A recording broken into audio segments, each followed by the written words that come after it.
आज हम बनाने जा रहे हैं इंस्टेंट कॉफ़ी मिक्सचर, जिसका आपने 1 स्पून लेना है और गर्म दूध में डालना है और आपकी कॉफ़ी जो है वो रेडी हो जाएगी। आज की रेसिपी उन टीनेजर्स के लिए है जो कि कॉफ़ी के बहुत शौकीन होते हैं। अस्सलाम वालेकुम, welcome to Muslims kitchen. Start करते हैं अपनी रेसिपी। यहाँ पर मैं एक मिक्सी जार लूँगी, उसमें सबसे पहले मैं डालूँगी कॉफ़ी, जो कि मेरे पास हाफ़ कप है। कोई भी अच्छे ब्रांड की आप कॉफ़ी इस्तेमाल कर सकते हैं। फिर इसके बाद मैं इसमें तकरीबन 5 टेबल स्पून जो है शुगर डालूँगी। शुगर यहाँ ऑप्शनल है, जो लोग शुगर नहीं यूज़ करते वो उसको स्किप भी कर सकते हैं। जब ये पाउडर फॉर्म में आ जाएगी तो हम इसमें डालेंगे हाफ़ कप मिल्क पाउडर। मैं इसको एक दफ़ा और ग्राइंड कर लूँगी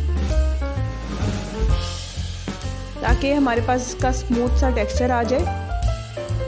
मैं इसको बार बार इसलिए ग्राइंड कर रही हूँ कि मुझे इसका फाइन पाउडर चाहिए कि जैसे ही मैं इसको गर्म दूध में डालूँ और ये डिज़ोल्व हो जाए। अब मैं इसको किसी एयर टाइट जार में शिफ्ट कर लूँगी। यहाँ पर इसकी मज़ीद जो है इसके फ्लेवर को हमने इन्हेंस करना है, तो इसमें थोड़ा सा हम कोको पाउडर डाल देंगे, जिससे इसका टेस्ट बहुत ज़बरदस्त हो जाएगा। कोको पाउडर डालने के बाद हम इसको अच्छी तरीके से शेक करेंगे।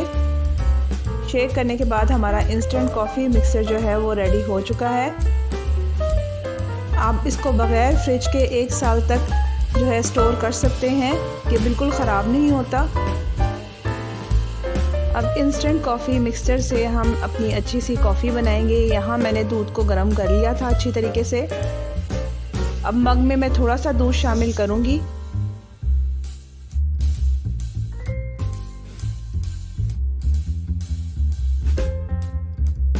इसके बाद मैं इसमें 1 बड़ा चम्मच कॉफ़ी का डाल दूँगी।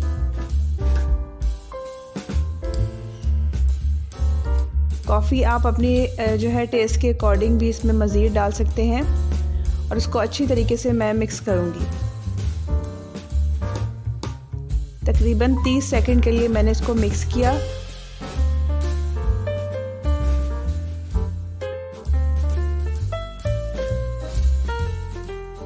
मिक्स करने के बाद मैं इसमें दूध शामिल कर दूंगी और इस तरह से बड़ी ही मज़ेदार सी हमारी कॉफ़ी रेडी हो जाएगी। अगर आप इसी तरह की इंस्टेंट रेसिपीज़ देखना चाहते हैं तो चैनल को सब्सक्राइब करें, वीडियो को लाइक और शेयर करें। Thank you for watching.